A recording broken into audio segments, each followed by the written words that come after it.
अस्सलाम वालेकुम। आज हम जो है वो नेक्स्ट चैप्टर स्टार्ट करते हैं जो कि है सॉल्यूशंस। और इस चैप्टर में आपने जो है वो सबसे पहले you have an idea of nature of solutions. First of all we all know that water is one of the most important substances on earth. One of most valuable properties of water is its ability to dissolve many different substances. Naturally occurs in all three phases of matter in the environment. So ये तो एक general idea हो गया water के हवाले से. Now in water molecule the OH bonds are covalent bonds which are formed by electron sharing between oxygen and hydrogen atoms. We all know that कि जो हमारे पास वाटर के अंदर OH बॉन्ड्स के दरमियान बॉन्डिंग है वो कोवलेंट बॉन्डिंग है. एंड कोवलेंट बॉन्डिंग आपको पता है कि जो है वो शेयरिंग से जो है वो बनती है. इलेक्ट्रॉन की शेयरिंग होती है बिटवीन ऑक्सीजन और हाइड्रोजन एटम्स के दरमियान. अब ये हमने एक जनरल जो है वाटर का स्ट्रक्चर ड्रॉ किया है जिसमें जो है वो डिफरेंट एंगल्स हैं वाटर के दरमियान. We are not concern with that but ये एक जनरल जो है वो वाटर का स्ट्रक्चर है. Now oxygen has partial negative charge and hydrogen has partial positive charge. Polar water molecules interact with positive and negative ions of salt assisting in dissolving process. ठीक है. अब यहाँ पे सॉल्ट क्या है NaCl. तो वो कह रहा है कि हमारे पास जो वाटर के मॉलिक्यूल्स पे जो चार्जेस हैं स्लाइड पॉजिटिव और नेगेटिव चार्जेस हैं वो अब जब सॉल्ट डिजोल्व होता है वाटर के अंदर तो वो अपने कॉन्स्टिट्यूएंट आइंस में जो है वो डिजोल्व हो जाता है जैसे कि Na पॉजिटिव Cl नेगेटिव. तो वाटर का जो हमारे पास पॉजिटिव एंड होगा वो क्लोरीन के साथ क्लोराइड आयन के साथ जो है वो अट्रैक्ट करेगा और जो वाटर का जो है वो कह लो कि नेगेटिव एंड होगा वो सोडियम आयन के साथ जो है वो इंटरेक्ट करेगा. Now the positive ends of water molecules are attracted to the negatively charged anions and the negative ends are attracted to positively charged cations. ठीक है, वही बात. अब आप यहाँ पे देखो ये जो है वो हमारे पास NaCl था जो कि अपने रिस्पेक्टिव आइंस में जो है वो डिजोल्व हो चुका है. अब हमने ये देखना है कि जो क्लोराइड है अब देखो पूरे पानी ये पूरा जो है वो एक वाटर में हमने इसको डिजोल्व किया ना तो इसमें डिफरेंट वाटर के मॉलिक्यूल्स हैं. एक ये वाटर का मॉलिक्यूल है एक ये है ये ठीक है. अब इसमें वाटर मॉलिक्यूल के आप देखो कि जो हमारे पास कह लो कि पॉजिटिव एंड है. ठीक है, पॉजिटिव एंड क्या है हमारे पास वाटर मॉलिक्यूल का जो हाइड्रोजन है ना. ठीक है, तो ये देखो H पॉजिटिव के साथ सारे जो आपके पास H पॉजिटिव्स हैं वो उन्होंने जो है वो क्लोरीन की तरफ अपना जो है वो मूव किया हुआ है. इट मीन्स कि they are interacting with the chloride end of the salt. When we talk about sodium तो सोडियम के अंदर आप देखो कि जो है वो लाइक ऑक्सीजन के साथ वाटर के it is making a bond. तो इस तरह से हमारे पास जो है वो कोई भी सॉल्ट जो है वो वाटर के अंदर जाके डिजोल्व होता है. नाउ इस प्रोसेस को जो है वो ये जो हमारे पास NaCl वाटर के अंदर जाके डिजोल्व हो रहा है इस प्रोसेस को हम क्या कहते हैं हाइड्रेशन कहते हैं. The solubility of ionic substances in water varies greatly. Let's talk solutions now. Now what is solution? Solution is a homogeneous mixture containing two or more substances. So see we have two types of mixtures. One is homogeneous mixture and the other one is the heterogeneous mixture. So when we talk about homogeneous mixture तो इसमें जो हमारे पास constituent particles होते हैं उनकी जो composition होती है वो uniform रहती है throughout the solution. जैसे अब हमने NaCl को वाटर के अंदर डिसॉल्व किया था तो आप देख सकते हो कि जो कंपोजिशन है पूरे ये एक जो है वो मिक्सचर बना तो ये जो कंपोजिशन थी ये एक यूनिफॉर्म थी. आपने NaCl का जो है वो हमारे पास कम्प्लीटली डिसॉल्व हुआ था और आप देखोगे कि जैसे ही मिक्सचर है वो आपको एक जैसा शुरू से लेके एंड तक आपको एक जैसा मिक्सचर देखने को मिलेगा. उनकी जो कंपोजिशन होगी वो यूनिफॉर्म होगी. But when on the other hand हम जैसे हेट्रोजीनियस मिक्सचर की बात करते हैं तो उसमें जो कंपोजिशन होती है थ्रू आउट द मिक्सचर ठीक है वो सेम नहीं रहती. लाइक एग्जाम्पल के तौर पे if I dissolve water and sand together. आपने कभी जो है वो सैंड वो पानी में जो है वो डिजोल्व होता है ठीक है. तो वो एक जब आप उसको पानी को सैंड में मिलाओगे तो क्या होगा कि एक हेट्रोजीनियस सा मिक्सचर बनेगा. एक तो पहली बात है कि सैंड कंप्लीटली तौर पे वाटर पे डिजोल्व ही नहीं होगी. तो जब डिजोल्व नहीं होगी तो फिर एक तरह का मिक्सचर बनेगा और आप उसकी जो कंपोजिशन है आपको हर इंस्टेंट पे एक डिफरेंट नज़र आएगी. ठीक है, तो ऐसे मिक्सचर को जिसमें through out the mixture composition same नहीं रहती, लाइक मैंने सैंड और वाटर की एग्जांपल दी है, अगर आप उसको जो है वो मिक्स करते हो तो that will be considered as heterogeneous mixture. But I am talking about a homogeneous mixture in a solution. कि सोल्यूशन जो है वो एक होमोजीनियस मिक्सचर को ही कहते हैं, जिसमें दो या दो से ज्यादा सब्सटेंसेस हो सकते हैं, लेकिन उन्होंने at the end of the day एक होमोजीनियस मिक्सचर ही बनाया होता है। Now next thing is each substance in a solution is uniformly dispersed as a separate atoms, molecules or ions throughout the another substance. The solvent is a component that determines the phase of a solution. Like in this case, like if I am dissolving salt in a water, so you will tell me कि इसमें जो है वो phase हमारे पास जो है solvent क्या होगा। ऑब्वियसली जो है वो वाटर होगा, ठीक है। अब वाटर जो है वो हमारे पास यहाँ पे सॉल्वेंट है, और कहते हैं कि जो सॉल्वेंट होता है ना, जैसे वाटर जो है वो ज़्यादा था, तो ये जो सॉल्वेंट है ना, this is going to determine the phase of a solution. अगर सॉल्वेंट की फेज वाटर लिक्विड है तो इट विल बी, जो हमारा सोल्यूशन होगा वो क्या होगा, लिक्विड होगा। तो अगर सॉलिड है सॉल्वेंट की फेज, तो हमारा सोल्यूशन क्या होगा, सॉलिड होगा। तो ये जो फेज ऑफ सोल्यूशन है ना, ये कौन चीज डिटरमाइन कर रही होती है, सोल्यूट नहीं कर रही होती, बल्कि सॉल्वेंट कर रहा होता है, ठीक है। अच्छा, सोल्यूट क्या होता है, सोल्यूट NaCl है। सोल्यूट वो है जिसको हम डिसॉल्व कर रहे होते हैं, ठीक है। सॉल्वेंट के अलावा बाकी जो कंपोनेंट होते हैं उनको हम सोल्यूट कहते हैं। और जैसे NaCl और वाटर की एग्जांपल में NaCl वाज द सोल्यूट। अब सोल्यूट जो है वो शुगर हो सकता है, सॉल्ट हो सकता है, सॉल्वेंट वाटर होता है mostly in most of the cases. और व्हेन जो हम जो है वो इनको आपस में डिसॉल्व करेंगे तो जो है सोल्यूशन बनेगा, ठीक है। Solvent particles surround solute particles by electrostatic interactions in a process called solvation और डिसोल्यूशन। तो वो ये कह रहा है कि हमारे पास ये जो इंटरेक्शन है between the water molecules and the solute molecules, इस इंटरेक्शन को हम जो है वो सोल्यूशन सॉल्वेशन कहते हैं। मतलब इस प्रोसेस को हम सॉल्वेशन या डिसोल्यूशन का प्रोसेस कहते हैं। अब हमने सोल्यूशन भी पढ़ लिया, हमने जो है वो सॉल्वेशन डिसोल्यूशन सब पढ़ लिया है। अब अगली चीज हमने पढ़नी है solubility. Now this term solubility is very important for you to understand कि सोलिबिलिटी क्या है। देखो सोलिबिलिटी कहता है कि is the maximum amount of solute that can dissolve in a given solvent at a given temperature. एक solvent के अंदर जो मैक्सिमम हम सोल्यूट डिसॉल्व कर सकते हैं ना, उसको हम उस सोल्यूशन उस जो है सॉल्वेंट की हम जो है वो सोलिबिलिटी कहेंगे। It is often expressed as molar solubility, the molarity of a solute at saturation. तो मतलब जो हमारे पास सॉलिबिलिटी है उसके काफ़ी ज़्यादा यूनिट्स होते हैं। हम इसको मोल्स की फॉर्म में भी रिप्रेजेंट करवा सकते हैं, ग्राम्स की फॉर्म में, मतलब मैथ्स की फॉर्म में भी रिप्रेजेंट करा सकते हैं। तो वो हम आगे चल के जब यूनिट्स देखेंगे सॉलिबिलिटी की तो वो हम तब देखेंगे। बट यहाँ पर मेन कंसर्न हमारा ये है कि हम सॉलिबिलिटी को समझें कि अगर आपके पास लेट सपोज 100 ग्राम्स वाटर का सोल्यूशन है और उसमें सिर्फ 15 ग्राम्स NaCl ही डिसॉल्व हो सकते हैं, तो इसका मतलब है कि जो सॉलिबिलिटी है हमारे पास इस सोल्यूशन की वो 15 ग्राम्स होगी, ठीक है। इससे ज़्यादा अगर आप 16 ग्राम्स जो है वो डिसॉल्व करना चाहो इन 100 ग्राम्स, मैं एग्जांपल दे रही हूँ, तो 16 ग्राम्स नहीं हो रहे, सिर्फ 15 ग्राम्स ही हो रहे, तो इसका मतलब इसकी सॉलिबिलिटी क्या है, 15। और मतलब इस तरह से, यानी कि जो मैक्सिमम लिमिट है ना किसी भी सोल्यूशन के अंदर सोल्यूट की डिसॉल्व होने की, वो उसकी सॉलिबिलिटी कंसिडर की जाती है। अब हमने आगे देखना है कि what we have else to discuss. अच्छा, अब ना मैं आपको बताऊंगी डिफरेंट टाइप्स ऑफ सोल्यूशन के बारे में। देखो हमारे पास मेनली 3 तरह के सोल्यूशन होते हैं, एक unsaturated, saturated and super saturated solution. So already we have discussed regarding the solubility that the amount of solute that will saturate a given amount of solvent at a given temperature, ठीक है जी। तो ये एक solubility की होगी definition. Now हम यहाँ पे बात कर रहे हैं कि सैचुरेटेड, अनसैचुरेटेड और सुपर सैचुरेटेड सोल्यूशन के हवाले से। तो लेट सपोज मैं आपको एग्जांपल दे देती हूँ कि हमारे पास जो है वो ये है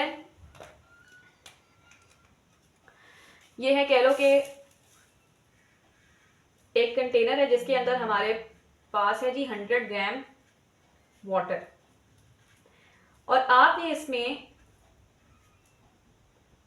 लेट सपोज हम ये कहते हैं कि इसमें मैक्सिमम 15 ग्राम्स वाटर ही डिजोल्व हो सकते, NaCl ही डिजोल्व हो सकता है, ठीक है, 15 ग्राम ही डिजोल्व हो सकता है। और मैं एक जनरल बात बता रही हूँ कि ये एक 100 ग्राम का सोल्यूशन है पानी का, इसमें मैं आपको वैसे बता रही हूँ कि अभी हमने कुछ डाला नहीं है, लेकिन जस्ट जनरल इन्फॉर्मेशन कि इसमें हम सिर्फ 15 ग्राम मैक्सिमम जो है NaCl डिजोल्व कर सकते हैं। अगर आप 16 ग्राम डालोगे तो फिर 1 ग्राम जो है उसमें से नहीं डिजोल्व होने वाला। तो इसकी कैपेसिटी क्या है सोल्यूशन की टू डिजोल्व NaCl इज 15 ग्राम। तो लेट्स सपोज अभी तक इसमें जो है वो 13 ग्राम, अभी तक मैं ए सिनेरियो की बात कर रही हूँ, ए सिनेरियो के अंदर जो है वो मैंने इसमें सिर्फ और सिर्फ 13 ग्राम NaCl जो है वो ऐड किया है, ठीक है। अभी 13 ग्राम NaCl इस 100 ग्राम सोल्यूशन के अंदर डिसॉल्व है। अब इस टाइम पे इस सोल्यूशन को हम अनसैचुरेटेड सोल्यूशन कहेंगे, क्योंकि इसमें अनसैचुरेटेड क्यों कह रहे हैं, now this will be considered as unsaturated. Now why it is being considered as unsaturated, because इसमें हम मजीद जो है वो सोल्यूट को डाल सकते हैं, यानी कि इसके अंदर मजीद जो है वो सोल्यूट को डिजोल्व करने की कैपेसिटी है। तो जब तक एक सोल्यूशन के अंदर मजीद सोल्यूट को डिजोल्व करने की कैपेसिटी होती है, लाइक इन दिस केस मैंने 13 ग्राम डाला और मैंने आपको पहले ही बता दिया कि इस सोल्यूशन में हम मैक्सिमम 15 ग्राम डिजोल्व कर सकते हैं। तो अभी तो हमने 13 ग्राम डाला, यानी मजीद 2 ग्राम हम डाल सकते हैं ना। इसका मतलब है कि इस सोल्यूशन के अंदर मजीद कैपेसिटी है टू डिजोल्व फर्दर सोल्यूट। तो इस स्टेज पे इस सोल्यूशन को हम क्या कहेंगे, अनसैचुरेटेड सोल्यूशन। अब आप दूसरी तरफ आ जाओ, लेट सपोज हम बी सिनेरियो की तरफ जा रहे हैं। अब मैंने इसमें जो है वो 15 ग्राम NaCl एड अप कर दिया है, ठीक है, या चलो ठीक है, तो मैंने इसमें जब 15 ग्राम अनसैचुरेटेड 15 ग्राम NaCl डिजोल्व किया, तो अब ये सोल्यूशन क्या कहलाएगा, सैचुरेटेड सोल्यूशन कहलाएगा। क्यों, क्योंकि मैं आपको पहले ही बताया था कि इस सोल्यूशन में मैक्सिमम 15 ग्राम NaCl ही डिजोल्व हो सकता है। तो मैंने मैक्सिमम अभी डिजोल्व कर दिया ना 15 ग्राम। तो अब इस सोल्यूशन को हम क्या कहेंगे कि ये सोल्यूशन क्या बन चुका है, सैचुरेटेड सोल्यूशन बन चुका है, क्योंकि अब इसके अंदर हम मजीद अगर सोल्यूट ऐड करेंगे तो this additional solute will not going to be dissolve. So a stage of solution के जब हम मजीद सोल्यूट डिजोल्व ना कर सकें तो उस टाइम पे हम उस सोल्यूशन को क्या कहते हैं, सैचुरेटेड सोल्यूशन, ठीक है। अब लेट्स सपोज मैं अगर इसमें 15 ग्राम की जगह 16 ग्राम NaCl भी डिजोल्व करती हूँ, या 17 ग्राम करती हूँ, या 20 ग्राम करती हूँ, हर सिनेरियो के अंदर ये सोल्यूशन जो है वो सैचुरेटेड सोल्यूशन ही कहलाएगा, ठीक है। क्योंकि अब हम जो है वो 15 ग्राम पे भी ये सैचुरेटेड सोल्यूशन था और 16-17 पे भी ही सैचुरेटेड, मतलब इससे भी ज़्यादा आप जितना भी अमाउंट डालोगे तो तब भी ये सोल्यूशन जो है वो सैचुरेटेड ही कहलाएगा, क्योंकि ये अब इसमें जो है वो मजीद कैपेसिटी नहीं है टू ऐड फर्दर सोल्यूट, ठीक है। हर स्टेज पे ये डेफिनेशन तो अप्लाई होती है ना। डेफिनेशन सैचुरेटेड सोल्यूशन की है क्या असल में, कि जिसके अंदर मैक्सिमम एबिलिटी, मतलब उसके ऐसा सोल्यूशन जिसमें मजीद आप सोल्यूट डालने की कैपेसिटी नहीं रखती। तो आप 15 ग्राम डालो, 16 ग्राम डालो, तो 17 ग्राम डालो, जो डेफिनेशन है वो तो हमारे पास सूट करती है ना हर सिनेरियो के अंदर, ठीक है। तो 15 ग्राम पे तो मतलब सारा कुछ रिजॉल्व हो जाएगा, लेकिन फिर भी इस स्टेज पर मजीद सोल्यूट नहीं डाल सकते, तो तब भी ये सैचुरेटेड सोल्यूशन है। और फिर 16-17 ग्राम में तो आपने जो है वो मजीद बढ़ा दिया। अब ये जो आप लेट सपोज 16 ग्राम में 15 ग्राम डिजोल्व हो सकता है, तो वो 1 ग्राम किधर जाएगा, 17 ग्राम में 15 ग्राम डिजोल्व हो सकता है, तो वो 2 ग्राम कहाँ जाएगा, वो नीचे जो है वो सेटल डाउन हो जाएगा, ठीक है। तो ये सोल्यूशन इस टाइम पे क्या है, सैचुरेटेड सोल्यूशन है। अच्छा, अब हम क्या करते हैं, हमने अनसैचुरेटेड सोल्यूशन पढ़ लिया, सैचुरेटेड सोल्यूशन पढ़ लिया। अब हमने क्या करना है कि अब हमारे पास अगर हम लेट सपोज इसमें अगर मैंने इसको जो है वो सुपर सैचुरेटेड सोल्यूशन कब हम इसको कहेंगे, देखो अभी तक ना जो हमारे पास ये एक पर्टिकुलर टेम्परेचर पे बात चल रही थी। अगर मैं इस सोल्यूशन का, अभी तो हम ये कह रहे हैं ना कि बी सिनेरियो है जिसमें 15 ग्राम से ज़्यादा हम इसको 15 ग्राम से ज़्यादा अगर हम सोल्यूट डालेंगे तो वो नहीं होगा डिजोल्व। अब जो हमारे पास दूसरा हम जो है वो अब क्या करने लगे, हम इस कंटेनर का टेम्परेचर जो है वो राइज करने लगे हैं। अगर मैं जो है वो इस कंटेनर का टेम्परेचर बढ़ा देती हूँ और फिर तो अब हमारे पास अब इसमें हम ये जो मैंने 16 ग्राम्स डाले हुए थे ना, अब ये 16 ग्राम्स भी डिजोल्व हो जाएंगे। इस 16 ग्राम में 1 ग्राम डिजोल्व नहीं था ना, 15 तो हो चुका था, लेकिन 1 ग्राम अभी रहता था। लेकिन टेम्परेचर बढ़ाने से क्या हुआ कि जो 1 ग्राम यहाँ पे जो है वो नीचे सेटल डाउन हुआ था, जो कि डिजोल्व नहीं था। टेम्परेचर बढ़ाने के बाद ये 1 ग्राम भी डिजोल्व हो जाएगा। ठीक है, लेट सपोज मैंने जो है वो 17 ग्राम एडअप किया था, तो उस वक्त 2 ग्राम जो है वो अनसेटल्ड था, अनडिजोल्व था। लेकिन टेम्परेचर बढ़ाने से ये 2 ग्राम भी जाके डिजोल्व हो चुका। तो अगर आप टेम्परेचर बढ़ा के सोल्यूशन की जो है वो आप जो है वो मजीद जो इसमें सोल्यूट डिजोल्व करवाते हो, उस वक्त हम ऐसे सोल्यूशन को हम सुपर सैचुरेटेड सोल्यूशन कहते हैं, कि जिसमें आपने टेम्परेचर को बढ़ा के मजीद सोल्यूट को डिजोल्व करवाया। ओरिजिनली आप 15 ग्राम से आगे नहीं एक्सीड कर सकते थे एक सॉल्यूशन की सॉलिबिलिटी को, लेकिन आपने सॉलिबिलिटी को जो है वो एक्सीड किया with the addition of temperature rise. तो फिर जो है वो मजीद 1, 2, 3 ग्राम्स जो है वो डिजोल्व हो गए सोल्यूशन के अंदर। तो तब हम ऐसे सोल्यूशन के अंदर जिसमें हमने टेम्परेचर बढ़ा के सोल्यूट को डिजोल्व कराया होता है, ऐसे सोल्यूशन को हम क्या कहते हैं? Super saturated solution. तो पहला जो हमारे पास सिनेरियो था कि जिसमें हम मजीद सोल्यूट को ऐड कर सकते थे, सोल्यूशन की मैक्सिमम कैपेसिटी थी अपने अंदर 15 ग्राम को डिजोल्व करने की, लेकिन आपने उसमें 13 ग्राम सोल्यूट डिजोल्व किए, जो कि अभी मजीद 2 ग्राम्स को एक्सेप्ट कर सकता है फॉर सोलिबिलिटी, अपने आप को अंदर डिजोल्व कराने के लिए। तो उस स्टेज पे ऐसे सोल्यूशन को हमने अनसैचुरेटेड सोल्यूशन का नाम दिया था। फिर हमने इसमें 15 ग्राम ही डाला। अब 15 ग्राम डालने के बाद आप इसमें मजीद सोल्यूट को ऐड नहीं कर सकते। ऐसी स्टेज पे सोल्यूशन जो है वो सैचुरेटेड सोल्यूशन कहलाता है, कि उसकी कैपेसिटी जो है वो एक लिमिट पे आ चुकी है, मैक्सिमम हो चुकी है। आप मजीद सोल्यूट इसमें आप नहीं डिजोल्व कर सकते। सेम इज द केस, आप 15 डालो, 16 डालो, 17 डालो, हर केस में सोल्यूशन सैचुरेटेड ही कहलाएगा, क्योंकि अब आप जो है वो मजीद सोल्यूट डाल रहे हो कि जो कि नहीं डिजोल्व हो रहा। समझ आ गई है? अब आपने एक नई जो है वो टेक्निक अप्लाई की, आपने सोल्यूशन का टेम्परेचर बढ़ा दिया। टेम्परेचर बढ़ाने से जो पहले सोल्यूट नहीं डिजोल्व था, 1 या 2 ग्राम जो नहीं डिजोल्व हुआ था, वो भी डिजोल्व हो गया। तो लेकिन आपने इसको by the help of temperature dissolve करवाया, तो ऐसे सोल्यूशन को हम क्या कहेंगे? सुपर सैचुरेटेड सोल्यूशन कहेंगे, जब आपने टेम्परेचर बढ़ाया। तो ऐसे सिनेरियो में पता है क्या होता है कि आपने जो है वो बाहर से टेम्परेचर राइज किया, थोड़े टाइम गुजरने के बाद अगेन टेम्परेचर जो है वो अपने नॉर्मल वाली वैल्यू पर आ गया, तो जो 1-2 ग्राम डिजोल्व हुए थे ना, वो दोबारा से अनडिजोल्व स्टेट में आ जाएंगे, दोबारा से क्या हो जाएंगे? क्रिस्टल स्टेट में आ जाएंगे। ठीक है, अनडिजोल्व स्टेट में नीचे जो है वो सेटल हो जाएंगे in the form of crystals. तो आप देख सकते हो कि टेम्परेचर बढ़ाने से तो वो डिजोल्व हो गए, लेकिन फिर अगर टेम्परेचर किसी सिनेरियो में वो कम हो जाता है, तो वो दोबारा से अनडिजोल्व स्टेट में आ जाएंगे। तो यहाँ पे temperature was the key factor which was enabling those 1-2-3 grams molecules which were undissolved before, जो कि अब टेम्परेचर की वजह से डिजोल्व हो रहे हैं। तो that was the temperature was the main reason behind their dissolution. तो अब टेम्परेचर अगर आप दोबारा से डिक्रीज हो जाएगा उस पर्टिकुलर सिस्टम का, तो मजीद जो डिजोल्व पार्टिकल्स थे वो दोबारा से अपने ओरिजिनल अनडिजोल्व स्टेट पे आ जाएंगे। ठीक है, तो फिर ये जो है वो हमने 3 डिफरेंट तरह के क्या पढ़े?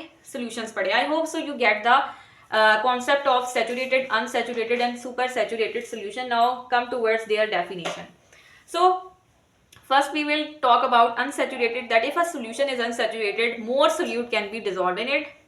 If saturated solution is one in which the more amount of solute has been dissolved, the maximum amount of solute has been dissolved. That मैंने अभी आपको बात की ना कि 15 ग्राम थी, उस 100 ग्राम पानी के अंदर 15 ग्राम्स ही डिजोल्व हो सकते थे। तो मैक्सिमम अमाउंट ऑफ सोल्यूट मैंने डिजोल्व किया था, तो मैंने कहा था कि ये अब सैचुरेटेड सोल्यूशन कहला रहा है। ठीक है, समझ आ गई? उसके बाद a super saturated solution contains more dissolve solute that can be dissolve under normal condition. ठीक है, अब समझ आ रही है? नॉर्मल कंडीशन में से ज़्यादा सोल्यूट में डिजोल्व हुआ होता है, हमने टेम्परेचर के थ्रू जो है वो नॉर्मल कंडीशन से ज़्यादा जो है वो सोल्यूट डिजोल्व करवाया था। तो that was the super saturated solution. So that was the 3 different types of solution I have discussed. Now coming towards next topic, which is the electrolyte. Now हमारे पास जो है वो 3 तरह के इलेक्ट्रोलाइट्स होते हैं, एक स्ट्रॉन्ग, एक वीक और तीसरा जो है वो नॉन इलेक्ट्रोलाइट होता है। स्ट्रॉन्ग इलेक्ट्रोलाइट वो होता है जो कि किसी भी वाटर के अंदर आप उसको डिसॉल्व करोगे तो वो कंप्लीटली तौर पे अपने उसके कह लो कि कंप्लीटली तौर पे वो आयोनाइज हो जाएगा। लाइक अगर 10 मॉलिक्यूल्स मैंने NaCl के डाले थे तो 10 के 10 ही जो है वो अपने कॉन्स्टिट्यूएंट आइंस में जो है वो कन्वर्ट हो जाएंगे। तो ऐसे इलेक्ट्रोलाइट को हम क्या कहेंगे? Strong electrolyte. There is 100% ionization, so the principal species are ions of electrolytes in solution. अच्छा, जो स्ट्रॉन्ग इलेक्ट्रोलाइट्स होते हैं उनकी जो इलेक्ट्रिकल कंडक्टिविटी होती है ना वो भी काफ़ी ज़्यादा होती है, क्योंकि आपने ना क्योंकि कंडक्टिविटी का ताल्लुक जो है ना वो पर्टिकुलरली आयन से होता है। आप जो है फिजिक्स में देखोगे कि जो इलेक्ट्रिकल कंडक्टिविटी है वो इलेक्ट्रॉन्स के फ्लो की वजह से हो रही होती है। तो इसमें आप आइंस को, नेगेटिव आइंस को आप इलेक्ट्रॉन भी तो कंसिडर कर सकते हो, ठीक है जी। तो यहाँ पर वो कह रहा है क्योंकि हमारे पास जो है वो आइंस की वजह से ही इलेक्ट्रिसिटी डेवलप होती है, तो आइंस जो है वो ज़्यादा हैं चूँकि, तो इसलिए स्ट्रॉन्ग इलेक्ट्रोलाइट्स की जो इलेक्ट्रिकल कंडक्टिविटी होती है वो भी बहुत ज़्यादा होती है। अब इसकी एग्जांपल उसने दी हुई है कि हमारे पास जो स्ट्रॉन्ग इलेक्ट्रोलाइट्स होते हैं उनकी क्या क्या एग्जांपल्स हैं।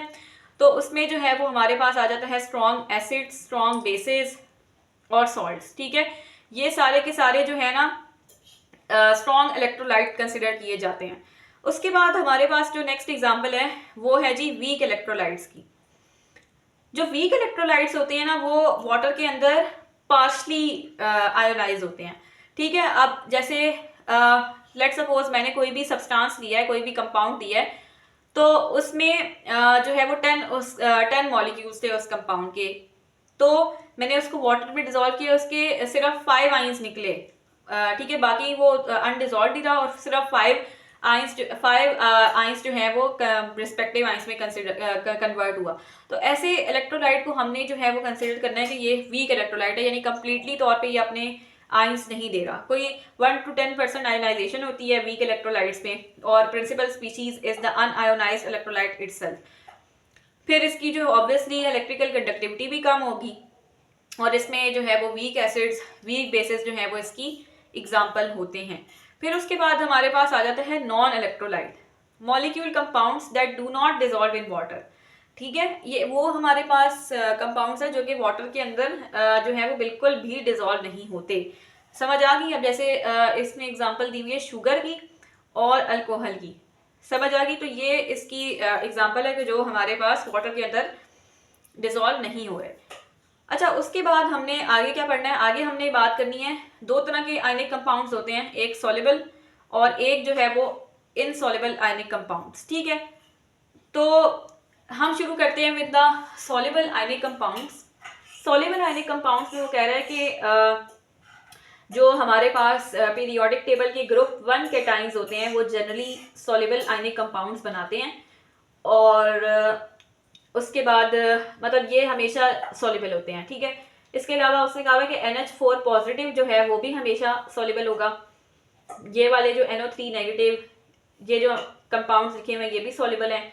क्लोराइड, ब्रोमाइड, आयोडाइड सॉल्युबल होते हैं सिवाय Ag plus Pb+2 Cu plus Hg+2। अच्छा, ये कहता है कि जो क्लोराइड, ब्रोमाइड या आयोडाइड किसी भी डिफरेंट जो है वो अनदर एलिमेंट के साथ कंपाउंड बनाएगा तो वो जो है वो सॉल्युबल ही होगा, सिवाय अगर वो Ag+ के बनाता है या Pb+2 के साथ आयनिक कंपाउंड बना रहा है, Cu+ के साथ या Hg+2 के साथ बना रहा है, तो तब ये जो हमारे पास नेगेटिव आइंस हैं they will not be considered as soluble. Obviously ये बेसिकली ना हमारे पास ऐसा है कि ये कैटाइंस उसने दिए हैं और इन्होंने किसी एनाइन के साथ आयनिक कंपाउंड बनाया होगा, और तब जाके वो ये बात कर रहा है कि ये सॉल्युबल हैं कि नहीं, ठीक है। इसने ये सारे, तो अब जैसे कि यहाँ पर ये जो एलिमेंट्स लिखे हैं ना, इन्होंने जिस एनाइन के साथ कंबाइन होकर आयनिक कंपाउंड बनाया होगा तो तब वो आयनिक कंपाउंड बहुत ज़्यादा सॉल्युबल होगा। इसी तरह बाकी भी, और इसी तरह उसने लिखा हुआ है कि ये जो नेगेटिव आइंस उसने लिखे हुए हैं ये भी अगर किसी कैटाइन के साथ मिलकर कंपाउंड बनाते हैं आयनिक कंपाउंड तो वो भी काफ़ी सॉल्युबल होगा, सिवाय अगर ये negative ions Ag+, Pb+2 Cu+ या Hg+2 के साथ बनाते हैं। सिमिलरली SO4 -2 का भी यही केस है कि वो सॉल्युबल होगा, लेकिन सिवाय अगर वो इन मेटल्स के, इन एलिमेंट्स के साथ कंपाउंड बनाता है तो then it will not be soluble, ठीक है जी। इसी तरह हम जो है वो आ जाते हैं इन सॉल्युबल आयनिक कंपाउंड्स की तरफ। ठीक है, इसमें इनसॉल्युबल आयनिक कंपाउंड्स में आपने क्या याद रखना है कि मेटल हाइड्रोक्साइड्स जो होती हैं वो हमारे पास क्या होती हैं, इनसॉल्युबल होती हैं।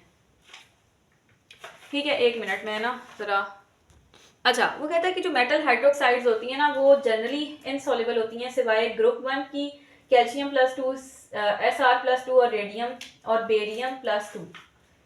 ठीक है जी, ये बेरियम +2।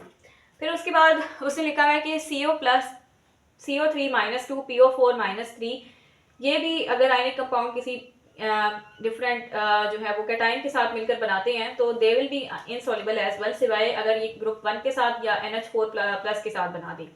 और ये सल्फर -2 है, ये भी अगर किसी कैटाइन के साथ मिलकर आयनिक कंपाउंड बनाता है तो it will be also considered as insoluble, सिवाय अगर ये जो है वो ग्रुप 1, 2 या NH4+ के साथ बना ले तो तब it will not be considered as insoluble. तो ये आपको समझ आ रहा है कि कैसे आपने इसको रीड करना है, तो ये आपको मेमोराइज करना है। सही है, ये कुछ हमारे पास केमिस्ट्री के अंदर एक्सेप्शंस हैं रिगार्डिंग द सॉल्युबिलिटी एंड इनसॉल्युबिलिटी।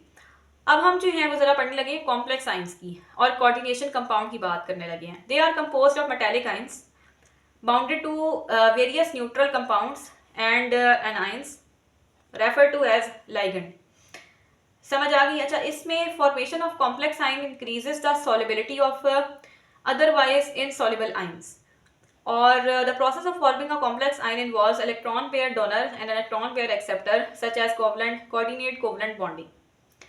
अब इसके अंदर जो है वो हमारे पास कोऑर्डिनेट कोवलेंट बॉन्डिंग का जो है वो कॉन्सेप्ट है, और ये कोऑर्डिनेट कोवलेंट बॉन्डिंग मैंने आपको एक लेक्चर में अभी पेंडिंग है हमारे पास वो लेक्चर, तो जब हम उस लेक्चर को पढ़ेंगे तो आपको ये बात ज़्यादा समझ आएगी। बहरहाल अभी तक आपको ये बात पता होनी चाहिए कि जो भी कोऑर्डिनेट कोवलेंट बॉन्ड्स होते हैं उसमें क्या होता है, एक मेटल एटम होता है, सेंट्रल मेटल एटम होता है, और हमारे पास जो है वो बाकी जो है इसको एनाइंस ने जो है वो सराउंड किया होता है, और उन एनाइंस को हम जो है वो एज अ लिगेंड कहते हैं। अच्छा, ये जब मैं आपको समझाऊंगी ना, एक पर्टिकुलर इसका एक लेक्चर होगा जिसमें I will tell you in detail regarding the coordinate covalent bond, तो उसमें I will tell you in detail कि हमारे पास ये बनता कैसे है। बट अभी के लिए आपको ये आइडिया होना चाहिए कि इसमें एक सेंट्रल मेटल एटम होता है, जैसे यहाँ पे आयरन है।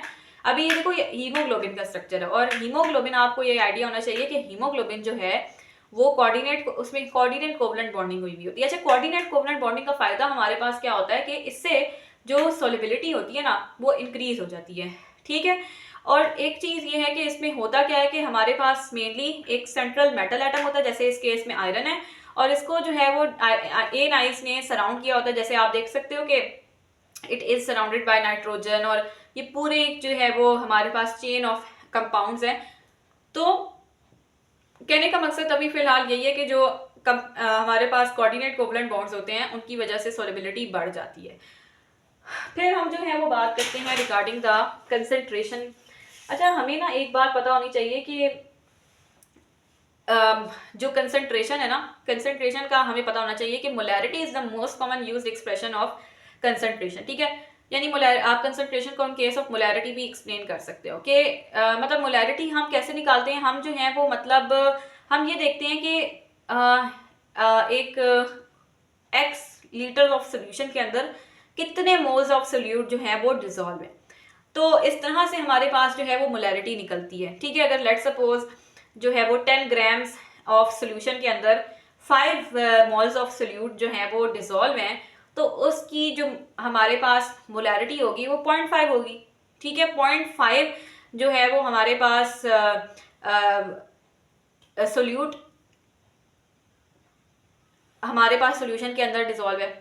मतलब मैं आपको क्या कह रही थी कि लेट सपोज अगर 10 लीटर्स ऑफ सोल्यूशन है और उसमें सिर्फ 5 मोल्स ऑफ सोल्यूट डिजोल्व है, तो इसका क्या आंसर आता है हमारे पास 0.5। तो इसका मतलब है कि हमारे पास इस सोल्यूशन की जो मोलैरिटी है वो क्या निकल के आ रही है, 0.5। हम ये बेसिकली देखना चाह रहे होते हैं कि इसका हम मोलैरिटी निकाल के हम इस बात का अंदाज़ा लगाना चाह रहे होते हैं कि अगर 100 ग्राम्स या एक एक्स अमाउंट ऑफ जो है वो सोल्यूशन है, मतलब एक्स लीटर ऑफ सोल्यूशन है, तो उसमें कितनी जो है वो सोल्यूट की क्वांटिटी आ रही है। ऑब्वियसली अब आप मुझे ये बताओ कि मैं जो हूँ वो यहाँ पे 10 लीटर्स पानी लिया हुआ है और इसमें भी 10 लीटर्स पानी में देख रही हूँ। अच्छा, इस 10 लीटर पानी में हमारे पास जो है वो कितने कह लो कि कितने हमारे पास सोल्यूट डिजॉल्व है, let's suppose 5 gram solute dissolve है और इसके अंदर जो है वो 10 ग्राम सोल्यूट डिजॉल्व है, तो ऑब्वियसली इस जो हमारे पास इसकी जो है वो मोलैरिटी है, इसकी कंसंट्रेशन ज़्यादा है, ठीक है,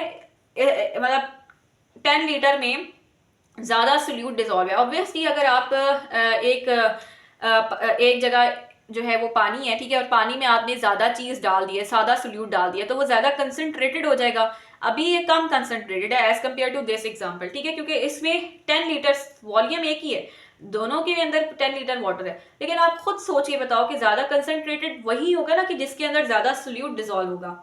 10 लीटर यहाँ भी है, 10 लीटर यहाँ भी है, यहाँ पर फर्क कहाँ आया, सोल्यूट के अंदर फर्क आया। अब इसमें जो है वो ज़्यादा हमने सोल्यूट डाल दिया 10 लीटर के अंदर, उसमें कम सोल्यूट है, तो फिर हम कहेंगे कि ये वाला जो है वो ज़्यादा कंसनट्रेटेड है क्योंकि इसमें ज़्यादा हमने सोल्यूट डाल दिया है। इसमें कोई मुश्किल बात नहीं है, समझ आ गई है। तो अब यहाँ पर आप देखो कि हमारे पास जो है वो लाइक यहाँ पर आप देख सकते हो कि वही चीज़ है कि अब ना पहले हमने क्या किया था कि हमने जो है वो जो है वो वॉल्यूम, मतलब थोड़ा से वॉल्यूम के अंदर जो है वो कह लो कि थोड़ा सा हमारे पास जो है वो, अच्छा हम बात कर रहे थे इस एग्जाम्पल की, ठीक है, इस एग्जाम्पल में हमने क्या किया कि लाइक पहले इसमें जो है वो बड़ा कम वाटर था, ठीक है, कम सा पानी था, अब इसका वॉल्यूम कम था और ऑब्वियसली कम वॉल्यूम के अंदर जो है वो ज़्यादा सोल्यूट कंसनट्रेटेड होगा, ठीक है, इसकी जो कंसनट्रेशन है वो ज़्यादा होगी क्योंकि अभी वॉल्यूम कम है ना हमारे पास, तो उसमें जो है वो सोल्यूट इस कम वॉल्यूम में डिजोल्व है, इसका मतलब ये अभी ज़्यादा क्या है, कंसनट्रेटेड है। लेकिन हमने अगर इसमें हम इसका वॉल्यूम इंक्रीज कर देते हैं, हम इसमें सॉल्वेंट बढ़ा देते हैं, तो अब ये इस पूरे सॉल्वेंट के अंदर जो हमारे पास सोल्यूट था वो डिजोल्व, मतलब इसमें पूरा फैल जाएगा ना। ये सोल्यूट पहले इतने में जो है वो मतलब जो है वो कंसनट्रेटेड था, जब हमने इसमें सॉल्वेंट ऐड मजीद डाला तो अब जो हमारे पास सोल्यूट इतने कम वाटर के अंदर डिजोल्व था और इतना मतलब इतनी वॉल्यूम के अंदर था, अब ये पूरे वॉल्यूम के अंदर फैल जाएगा, जिससे क्या होगा कि हमारे पास जो कंसंट्रेशन है वो डिक्रीज हो जाएगी। समझ आ गई है, क्योंकि हमारे पास वॉल्यूम मतलब ज्यादा वॉल्यूम के अंदर अब कम सोल्यूट है, पहले कम वॉल्यूम के अंदर ज्यादा सोल्यूट था। तो ये जो है वो हमारे पास एक जनरल कॉन्सेप्ट है, आप इसको इस तरह से समझो या इस तरह से समझो।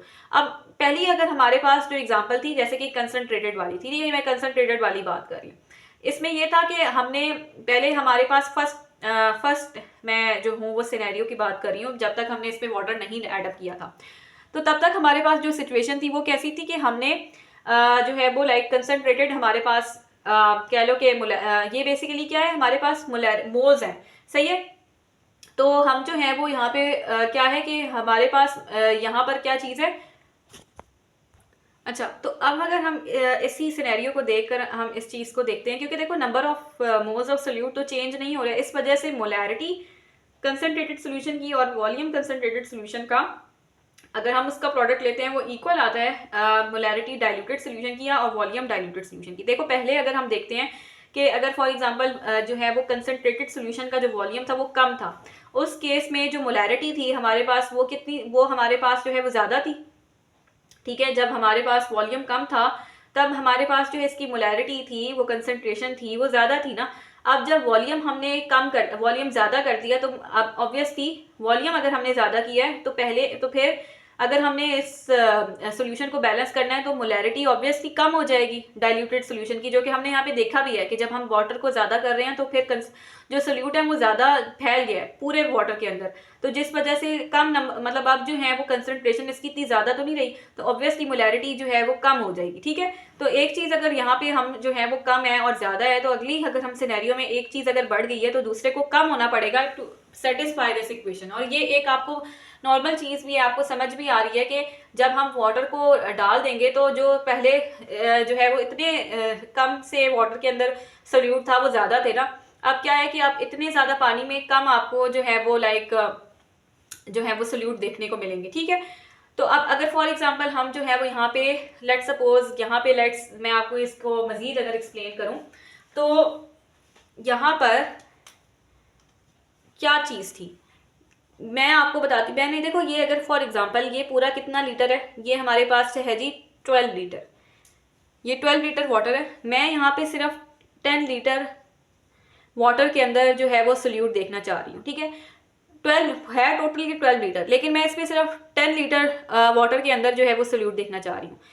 अभी सोल्यूट जो है वो लेट सपोज इसमें कोई है 10 ग्राम ही डिजोल्व है, तो इसकी मोलैरिटी क्या हो जाएगी? इसकी मोलैरिटी हो जाएगी हमारे पास 1। समझ आ गई है? अभी मैंने ये एक एग्जांपल लिया, तो इसकी मोलैरिटी क्या होगी? 10/10 1 मोलर 1, इसकी मोलैरिटी जो है वो 1 m हो जाएगी। अच्छा, फिर इसके बाद अगर हम फॉर एग्जांपल, अब आप मुझे बताओ कि ये अब इसमें पहले 12 लीटर पानी था जिसमें 10 लीटर के अंदर कितने थे? 10 ग्राम सोल्यूट थे, डिजोल्व थे। अब मैंने इसमें जो है वो इसका जो वॉल्यूम है वो 20 लीटर कर दिया।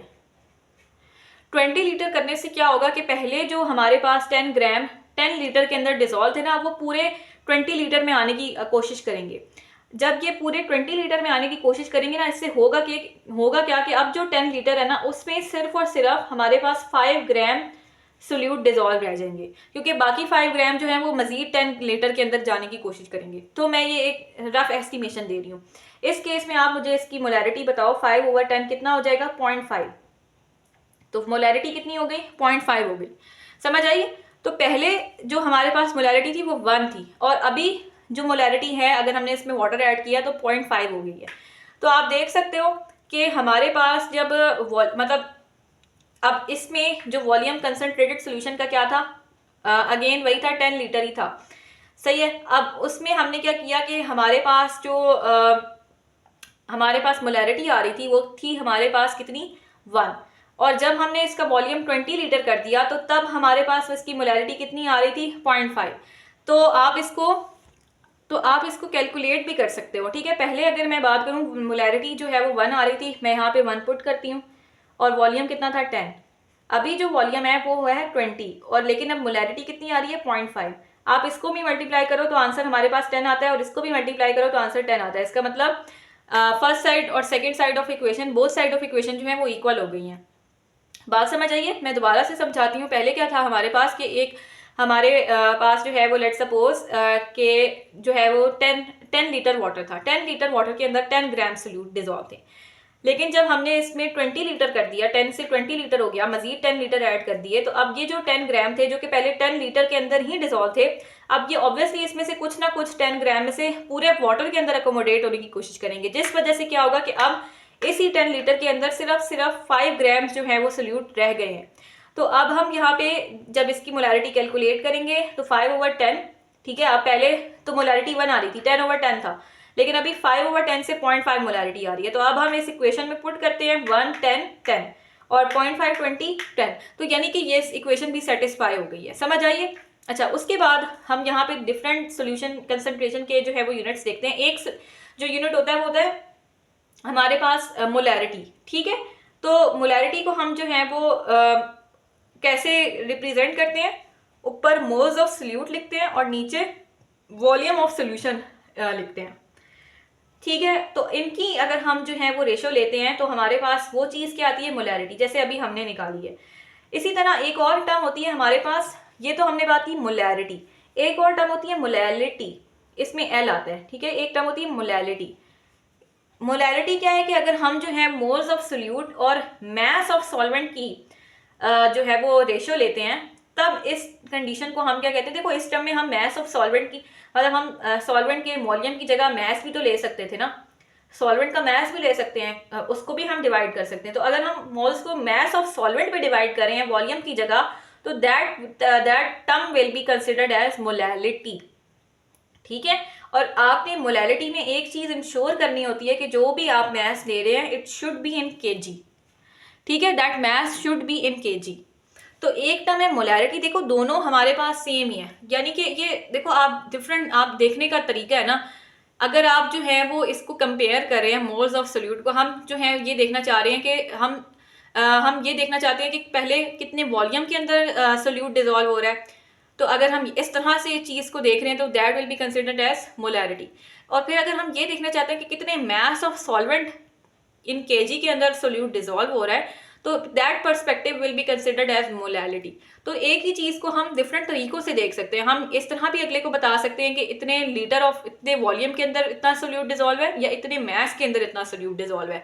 तो डिफरेंट पर्सपेक्टिव हैं एक ही चीज़ को एक्सप्लेन करने के, ठीक है। तो कंसंट्रेशन के डिफरेंट यूनिट्स इस तरह से आ सकते हैं। मोलैलिटी भी एक कंसंट्रेशन का यूनिट हो जाएगा, मोलैरिटी भी हो जाएगा, लेकिन मोस्ट कॉमनली जो है मोलैरिटी कंसिडर किया जाता है, जो कि हम अभी डिस्कस किया है।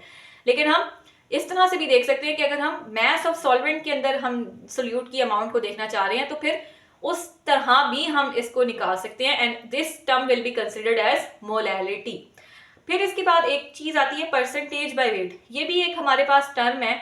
इसको हम निकालते कैसे हैं? सिंपल, हम सोल्यूट का वेट लेते हैं और उसको सोल्यूशन पे डिवाइड कर देते हैं, और since it is a percentage, तो परसेंटेज के लिए हम इसको 100 पे मल्टीप्लाई। तो मतलब अगर हम सोल्यूट के वेट और सोल्यूशन के वेट को अगर हम जो है कंपेयर कर रहे हैं, उनकी रेशियो ले रहे हैं, तो that will be considered as percentage wait.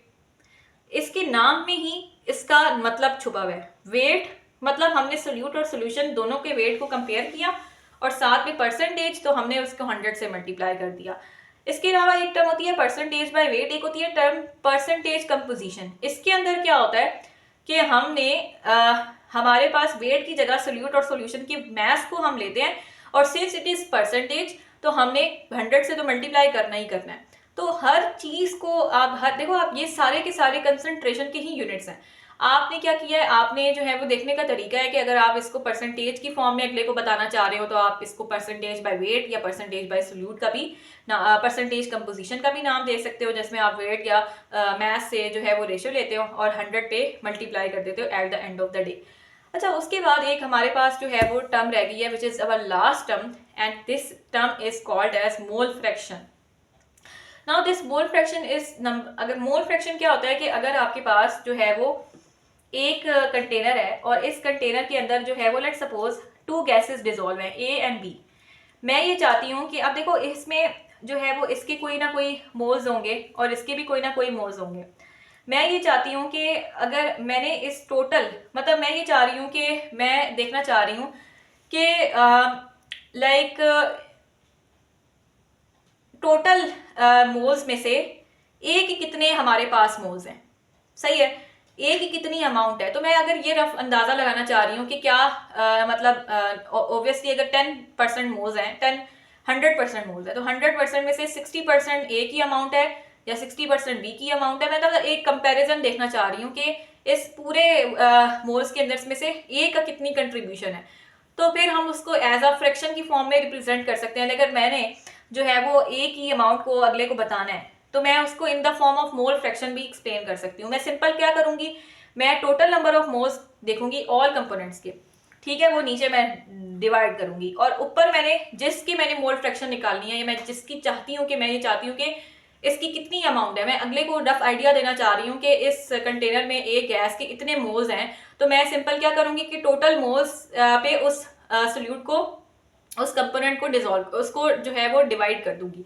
तो अगर मैं number of moles of component ए को टोटल नंबर ऑफ मोल्स की पे डिवाइड करती हूँ, तो मेरे पास उस पर्टिकुलर कंपोनेंट ए की, उस पर्टिकुलर गैस की जो है वो हमारे पास, क्योंकि मोल फ्रैक्शन जनरली गैस पे ही अप्लाई हो रहा होता है, हम जो है वो देखना चाह रहे होते हैं कि कितनी अमाउंट है पर्टिकुलर, अगर ज़्यादा गैसेज हैं तो उसमें एक पर्टिकुलर गैस की कितनी अमाउंट है, तो मैं ऑब्वियसली उसकी फ्रैक्शन ले लूंगी टोटल नंबर पे ना, तो मुझे पता चल जाएगा कि टोटल में से इतना जो है वो ए ने कंट्रीब्यूट किया हुआ है अपनी अमाउंट के साथ, तो that will be considered as mole fraction. अच्छा, ये मोल फ्रैक्शन अगर आपने समझना है तो मेरे इसी चैनल में जो है वो गैस का मैंने चैप्टर अपलोड किया, उसमें आपको मोल फ्रैक्शन का अच्छे से मैंने समझाया कि मोल फ्रैक्शन क्या होता है, तो you can consult that video as well, but मैंने जो है वो इस वीडियो में भी इसको काफ़ी अच्छे से एक्सप्लेन किया है। तो that is the mole fraction, यानी कि हम ये बताना चाह रहे हैं ना कि अगर फॉर एग्जांपल एक कंटेनर है उसमें 2 गैसेज हैं और मैं चाह रही हूँ कि एक ए जो लेट सपोज ए है और बी, और मैं चाहती हूँ ए गैस के अगले को बताना चाहती हूँ कि ए गैस इसमें कितनी है, तो मैं ऑब्वियसली टोटल मोल्स को, उस गैस को टोटल, उस गैस की अमाउंट को टोटल मोल्स पे डिवाइड कर दूंगी, ठीक है, उसके मोल्स को टोटल मोल्स पे डिवाइड कर दूंगी, तो मुझे पता चल जाएगा कि अच्छा इसमें इस गैस ए की इतनी अमाउंट मौजूद है एज कम्पेयर टू अदर्स। तो ये एक तरीका है अगले को बताने का कि अच्छा इसमें जो गैस है मतलब पर्टिकुलर गैस इतनी है, इतनी है, इतनी है, इतनी है, तो वो मैं फ्रैक्शन रेशो लूंगी तो वो मोल फ्रैक्शन आ जाएगा। तो ये हमारे पास जो है वो मोल फ्रैक्शन का कॉन्सेप्ट था। और नेक्स्ट लेक्चर में हम सोल्यूशन के मजीद जो आगे टॉपिक्स रह गए हैं उसको जो है वो डिस्कस करेंगे। अभी तक के लिए इतना ही। कोई चीज़ मुश्किल लगी हो या समझ ना आई हो तो do drop in the comment box. अल्लाह हाफिज़।